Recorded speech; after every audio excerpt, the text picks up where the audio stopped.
Bonsoir, Jaili Amadou Amal. Bonsoir.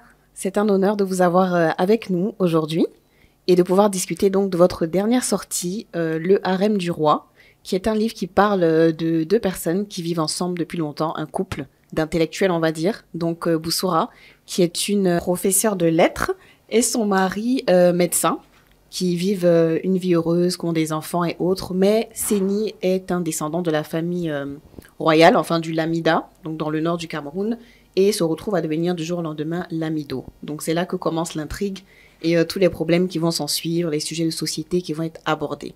Donc sans plus tarder, on va commencer en vous posant la question: qu'est-ce qui vous a inspiré et donné envie de nous parler donc du harem, de ce qui s'y passe et surtout du Lamida? Eh bien, d'abord, je pense que c'est un thème qui n'est pas suffisamment exploré. On n'en parle pas. C'est un milieu clos. C'est un milieu où qu'on ne peut pas, voilà, on ne peut pas pénétrer vraiment dans ces lieux-là. Et puis, j'ai entendu dire des histoires. Je me suis intéressée de près et je me suis rendu compte qu'à l'intérieur de ces lamidas, dans ces palais, eh bien, il y a des figures invisibles de notre société. Des femmes qui sont donc les concubines de l'Amido.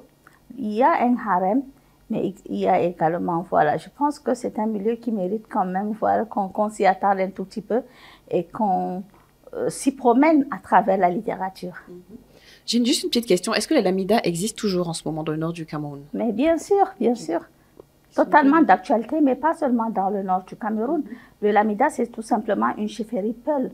Et donc, les chefferies Peul ont commencé d'abord au Nigeria et au nord Cameroun, mais il y a encore d'autres endroits où elles existent bel et bien. Et ce qui s'y passe reste totalement d'actualité. Ok. C'est très intéressant en tout cas d'avoir abordé ce thème et d'avoir donné une voix, comme vous avez dit, à ces personnes qui y vivent. Donc, dans la lecture, on se rend compte qu'au début, Boussoura est très sceptique à l'idée que son mari aille prendre sa place sur le trône et devienne Lamido, surtout par rapport à la polygamie, qui est totalement normale, qui est encouragée, qui est même un devoir. On se rend compte au fil du livre. Donc, est-ce que dès le départ, vous pensez que Boussoura aurait dû se douter de ce qui allait arriver, malgré les promesses de Séni? Eh bien, déjà, la polygamie, si, en fait, le harem, on dirait ça comme ça, parce que la polygamie, c'est autre chose. Les femmes dans le harem sont les concubines du Lamido et non pas ses épouses. Et c'est ce que Séni a répété à longueur, voilà, du texte à Boussoura. Donc, les concubines n'ont pas les mêmes droits que des épouses. Et Boussoura lui pose une question bien féminine, bien dans notre temps. C'est quoi la différence entre une maîtresse, une concubine ou une épouse? C'est juste une autre femme dans ton lit. Exactement. Et donc, Boussoura appréhendait déjà de devoir partager son mari. Totalement. Et c'était pour elle le seul point négatif sur le fait qu'ils veulent devenir Lamido. Mais lui, il lui présente cela comme un devoir. Et il lui dit, j'ai envie de changer les choses, je serai le meilleur Lamido. Elle n'a pas de doute sur ce côté-là. Et il lui dit aussi, mais tu me connais, tu sais bien qu'il y a des choses que je ne ferai pas. Et elle lui fait confiance. Il faut dire que Séni n'était pas obligé d'avoir des concubines. Bien sûr. Il a tout simplement cédé à un instinct d'homme qui a eu l'occasion de pouvoir jouir sexuellement. C'est rien que du sexe au départ de jeunes femmes. Il a profité de ce pouvoir qu'il avait. Il a profité de cette occasion qu'il avait.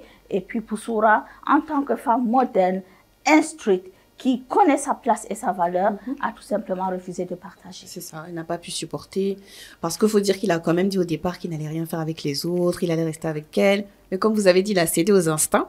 Et ça m'a fait réfléchir aussi, petite question, est-ce que vous pensez que donc de base, un peu comme Amadou, le meilleur ami de Séni, a dit, tous les hommes sont, bon, comment, je ne vais pas dire prône, il y a un mot, mais sont susceptibles, on va dire, d'être des polygames au final? Moi, je ne vais pas juger comme cela. C'est ce fameux ami de Séni qui prend les femmes pratiquement pour des plats cuisinés. Totalement. Il dit à Séni, je peux comprendre que tu aimes Boussoura, mais ce n'est pas parce que tu aimes le foléré, une de mes sauces préférées, soit dit en passant, que tu vas te priver de la Tchéquée, par exemple. Oui, je dis la Tchéquée parce que je suis en Côte d'Ivoire. Et donc, pour Adamou, c'est normal, c'est l'instinct d'homme, c'est la place de l'homme, c'est finalement un droit que l'homme a. Exactement. Mais est-ce que cela peut être encore accepté par les femmes d'aujourd'hui? Mais le roman n'est pas là pour juger les personnes, pour juger les choix des personnes. Pour moi, la polygamie n'a que ceci de problématique.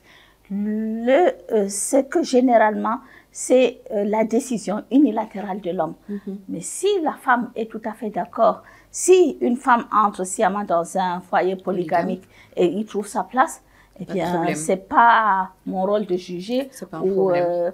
Voilà, ça c'est les choix des personnes. Ensuite, vous avez décidé, en tout cas dans ce roman, contrairement aux Impatientes par exemple, de donner une voix à un homme, tout comme à la femme, hein, parce qu'on entend Boussoura, on sait ce qu'elle pense, on la suit, mais également Séni. Donc on partage ses pensées, ses réflexions, ses idées, par moments on a même de l'empathie pour lui, on compatit. Pourquoi est-ce que vous avez décidé de nous permettre de savoir ce qui se passe dans la tête de Séni? Eh bien, d'abord, comme vous l'avez bien constaté, aussi bien dans le Harem du Roi, dans Les Impatients, ou même dans Wallandais, mon premier roman, j'aime beaucoup les textes qui ne sont pas linéaires. J'aime donner la voix à plusieurs personnages. Oui. J'aime quand c'est polyphonique, en fait, et qu'on entend plusieurs voix. Et c'est vrai que dans le roman Les Impatientes, c'est surtout la voix des femmes qu'on entend. Mais là, c'est plusieurs points de vue. On a la voix de Boussoura, certes. On a la voix également de toutes les concubines. Oui, chacune à son tour, qui prend la parole et qui dit ce qu'elle pense, ce qu'elle ressent. Ces femmes-là qui ne sont pas censées exister, qui n'existent pas dans notre société, ont quand même une identité, ont des rêves comme tout le monde, ont des envies comme tout le monde, ont des ambitions comme tout le monde.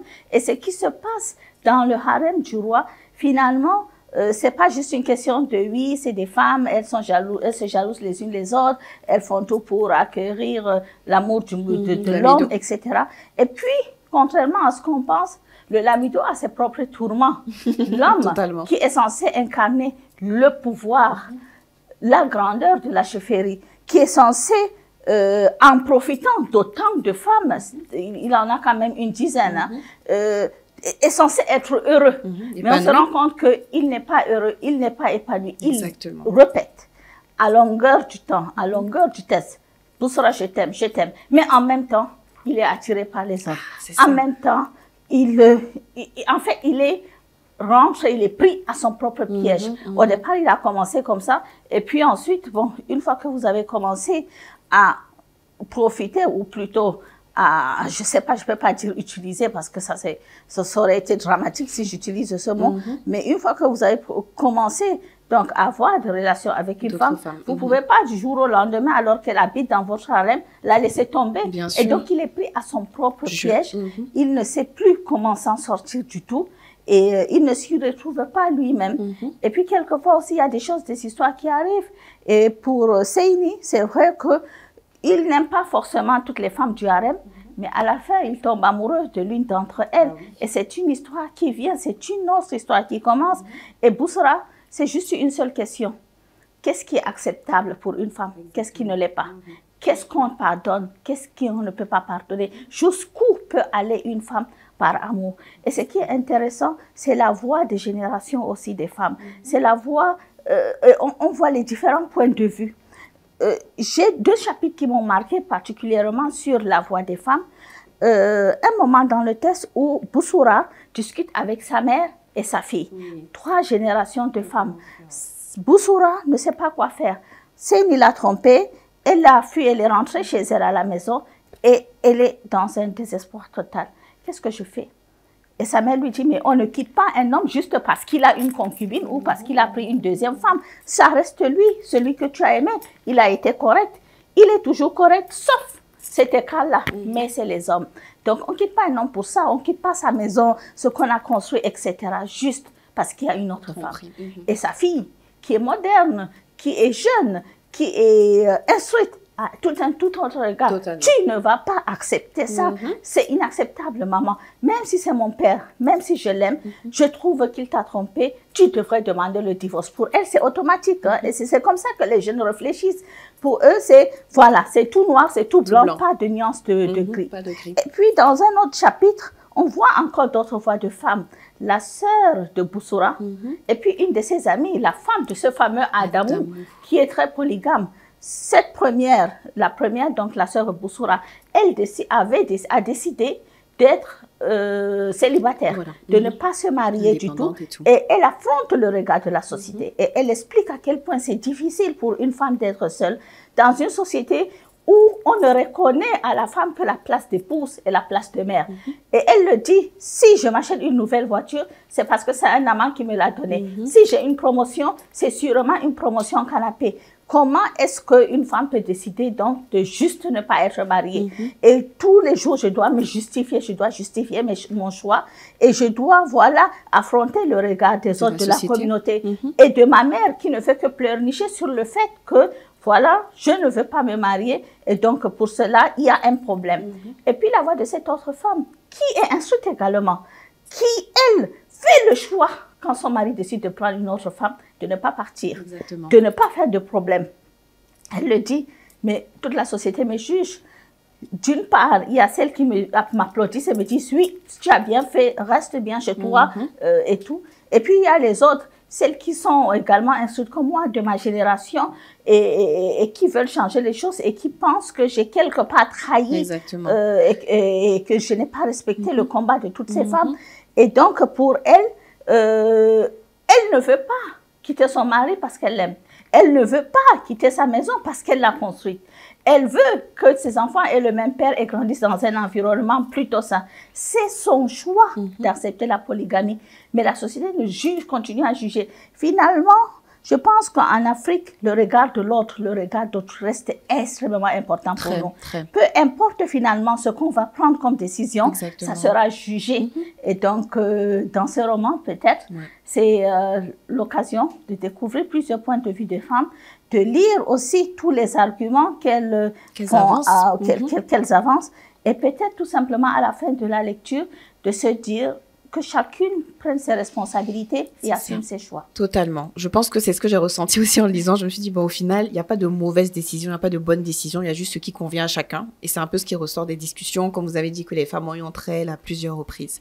Le plus important, c'est d'être bien avec sa conscience et d'être bien avec ses choix. C'est que ça doit être des choix personnels et non pas des choix imposés par la société, par les traditions, par la religion, par tout un ensemble de choses qui, quelque part, emprisonne les femmes et leur fait prendre des mauvaises décisions, non pas par rapport à ce qui leur fait du bien, mais par rapport à ce que pensent les autres. Au vu de la discussion qu'on vient d'avoir, donc avec les personnages qui sont plutôt modernes, mais qui vivent dans un contexte traditionnel, du moins qui sont donc sous le joug de ces règles-là, est-ce qu'il est possible, au final, d'allier tradition et modernité?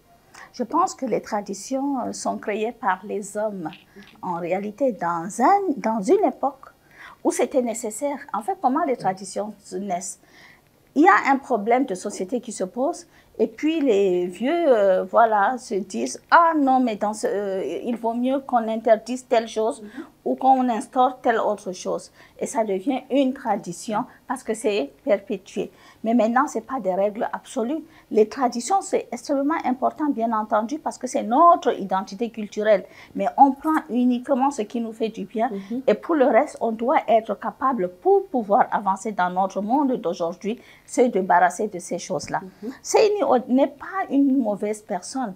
On voit que c'est un homme très sensible, qui aime ses enfants, qui aime sa femme, etc., qui est très moderne, qui est très ouvert d'esprit, mais également qui respecte les traditions, qui est conscient aussi de certaines de ces problématiques. On n'en a pas parlé, mais ça reste quand même l'un des thèmes principaux aussi du roman. Ces femmes qui sont des concubines, c'est la survivance de l'esclavage en Afrique. Donc aujourd'hui, en 2024, on parle des personnes qui sont d'origine servile. On parle des personnes qui acceptent que leur statut social, c'est simplement des esclaves.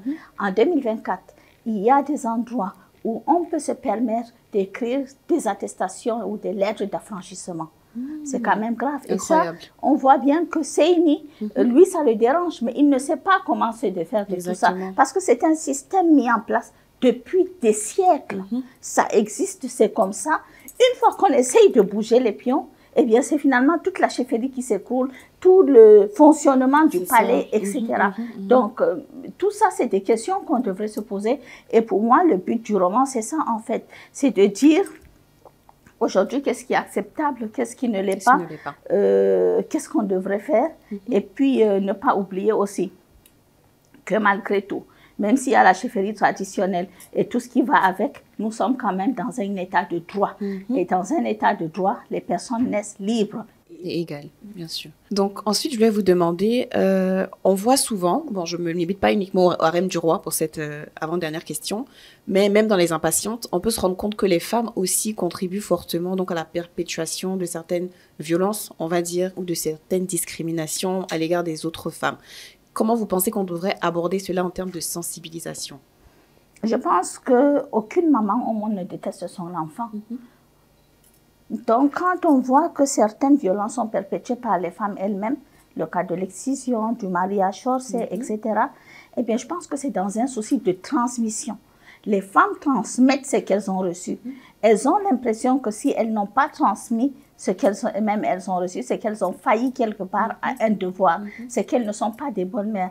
Donc, dans ces cas-là, la sensibilisation, les causeries éducatives restent extrêmement importantes. Et donc, c'est les femmes qui doivent prendre conscience des difficultés qu'elles rencontrent et donc protéger leurs filles et se protéger elles-mêmes. Et il est donc extrêmement important de pouvoir parler de toutes ces questions-là. Avec les autres femmes. Enfin, je vais vous demander, dans vos romans, dans vos écrits, il y a beaucoup de franchises. Il y a des sujets qui sont abordés, qui sont considérés tabous, mais qui sont vraiment mis en lumière et qu'on peut voir dans tous les angles possibles, à travers plusieurs personnages et autres. Et j'aimerais savoir qu'est-ce que pense votre entourage donc de ces écrits et de tous ces messages que vous véhiculez. Eh bien, il faut dire quand même que ça fait presque 15 ans que j'écris. Et donc, bien sûr, je ne vais pas dire que tout mon entourage a applaudi. Il y a les personnes très proches, évidemment, qui sont fières de moi, qui sont fières de ce que j'ai accompli aussi et de ce que j'écris. Il y a également quelques membres de ma famille qui ont peur, qui se disent « Oh mon Dieu !» Ma mère, par exemple, quand je lui ai dit le thème que j'allais écrire, cette femme, « Oh mon Dieu, tu ne vas pas aussi t'attaquer à ça !» Et donc, voilà, il y a quand même quelques a priori. Bien sûr. Et puis, à côté de toutes ces belles choses, il y a également les critiques. Mais les critiques, je suis habituée à faire avec. Chaque roman que j'écris, que je sors, ça sera une polémique, évidemment, par ceux, heureusement, qui n'ont jamais lu et qui ne liront pas une ligne. Donc, et qui ont déjà des idées tout arrêtées sur ce que j'ai écrit, sur ce que je pense, sur ce que je suis. Donc, contre les traditions instrumentalisées par les Blancs, contre la religion, même dirais certains, mais ça au moins, ça s'est arrêté le jour où j'ai gagné le Goncourt de l'Orient. Et donc, on ne peut pas faire plaisir à tout le monde. C'est des sujets qui fâchent. Mais les sujets qui fâchent, on est obligé de les aborder si on veut que les choses changent. Alors, mon rôle, ce n'est pas de juger la société. Mon rôle, c'est de décrire la société. L'écrivain, c'est le miroir de sa société. Je dis les choses telles qu'elles sont. C'est au lecteur de se faire sa propre opinion. Exactement. Donc, pour terminer, on est en plein 16 jours d'activisme quand même contre les violences basées sur le genre. Donc, je vais juste vous demander si vous avez un message à faire passer aux femmes et aussi aux hommes qui nous regardent en ce moment. Eh bien, les 16 jours d'activisme, oui, on en parle beaucoup de 16 jours, mais en réalité, ce n'est pas 16 jours, c'est 365 jours et chaque jour voilà, de l'année. Qu'on parle des violences faites aux femmes, qu'on devrait parler des violences faites aux femmes, qu'on devrait répéter les mêmes choses et ça ne sera jamais assez. Tant qu'il y aura une femme tuée encore sous le coup de son compagnon, tant qu'il y aura des enfants mariés de force et si c'est des filles qui ne sont pas envoyées à l'école, des femmes qui n'ont pas la possibilité d'avoir des activités génératrices de revenus, etc., on va continuer à en parler. Eh bien, si j'ai un message aux femmes, c'est que ce n'est jamais la première gifle qui vous tue. Mais si vous acceptez la première gifle, le coup qui va vous tuer va arriver forcément un jour. Donc, à la première gifle, sauvez-vous. Aux hommes, aujourd'hui, on parle de masculinité positive. les hommes ne sont pas nos ennemis, ce sont nos frères, ce sont nos amis, etc. Et donc, on ne devrait pas tous les mettre dans le même sac. Ce n'est pas une histoire de tous les hommes sont méchants, toutes les femmes sont des victimes. Ce n'est pas ça du tout. C'est juste une histoire de, il arrive que certains hommes traumatisent, tuent des femmes, les violentent. Et il faut dire quand même que les personnes aussi qui protègent les femmes, qui sont gentilles avec les femmes, qui accompagnent les femmes, ce sont aussi les hommes. Et donc, messieurs, ceux qui sont positifs et qui aident les femmes tous les jours, si j'ai un message, c'est merci. Et éduquons nos garçons pour qu'ils deviennent ces hommes-là. Exactement. Merci beaucoup, Djaïli Amadou Amael, pour ces quelques minutes passées en votre présence. Et à bientôt. Eh bien, je suis à Abidjan et j'adore cette ville. On est heureux de vous avoir. Je suis très contente aussi, voilà, de pouvoir participer à cet toast. After Work Toast et littérature.